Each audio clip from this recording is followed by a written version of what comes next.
Jai Shri Krishna. This video is for Gita Olympiad 2025. मैं गौ माता के बारे में कुछ और कहना चाहती हूँ। गौधन ही भारत का जीवन है। परम पूजनीया श्रीमती गौ, जिससे जीव जात मात्र उपकृत है। हम लौकिक दृष्टि से देखें चाहे अलौकिक दृष्टि से, उभय दृष्टि से ही समसेवनीय है। गौ के आधि दैविक स्वरूप पर शास्त्र दृष्टि से विचार किया जाए तो पता लगता है कि उसके प्रत्यंग में किम बहुना रोम रोम में देवताओं का निवास स्थान है। इसलिए कहा गया है, सर्वदेवमये देवी सर्वदे वैरलंकृते मातर ममाभिलषितम सफलम कुरु नंदिनी। श्रीमती गौ शास्त्र दृष्टिया पशु नहीं है। शास्त्र में लिखा है, तिलम न धान्यम पशुओ न गावः। दूध को भी अमृत का है। अधिक क्या, गौ का मूत्र और गोबर अपवित्र देह को पवित्र बनाते हैं।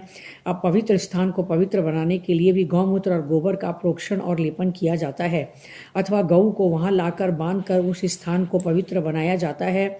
गोदान करने से पाप निष्कृति तो सहज है ही, परंतु पुण्य की भी सीमा नहीं है। जिन्हें मोक्ष देने का सामर्थ्य है, उन साक्षात त्रैलोक्यनाथ श्री कृष्ण की श्री यशोदा मात्र ने गौमूत्र, गोबर और गोधूलि को उनके दिव्य मंगल विग्रह में लगाकर और उन पर गोपुक्ष फिराकर रक्षा की।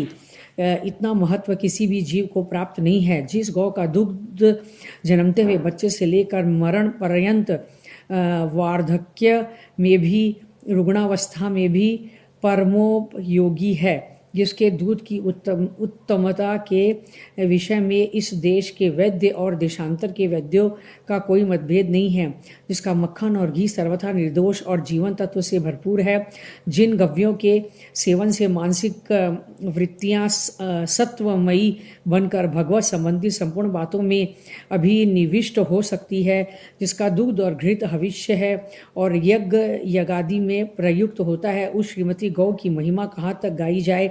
ये बातें धार्मिक और अलौकिक दृष्टि से कही गई है।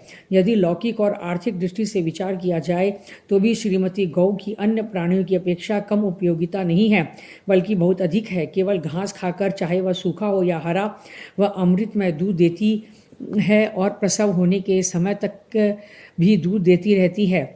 जिन दिनों भारत में गोचर भूमियों की प्रचुरता थी, उन दिनों गरीब से गरीब आदमी भी गो पालन कर सकता था। जो गाय गोचर भूमि में मन के अनुकूल घास या वनस्पति चरती थी, वे निरोग और हिष्ट पुष्ट बनी रहती थी। उनका दूध सुपाच्य एवं पुष्टिकर होता था। वन में चरने वाली गाय का गोमूत्र संपूर्ण प्रकार के उदर रोग, नेत्र रोग और कर्ण रोग आदि सब रोगों को मिटा सकता है। आयुर्वेद की दृष्टि से गौमूत्र की उपयोगिता के संबंध में जो उन ग्रंथों के अनेक पृष्ठों में लिखा गया है, उसका यहाँ संक्षिप्त वर्णन किया गया है।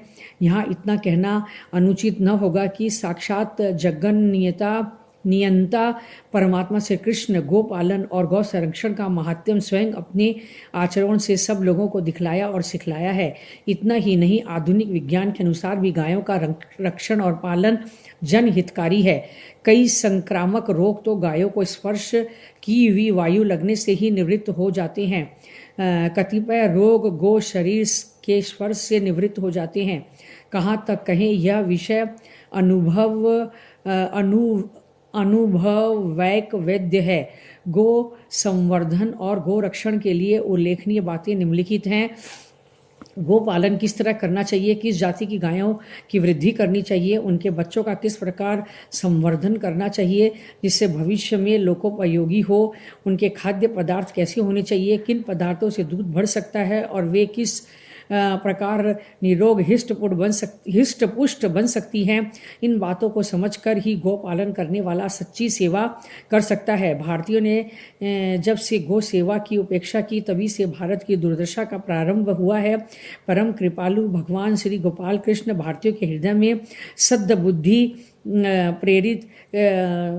प्रेरित करें। यह निश्चित है कि यदि सभी भारतीय गौ रक्षा करने के लिए कटिबद्ध हो जाएं तो भारत पूर्वतः सुखी हो सकता है। जय श्री कृष्ण।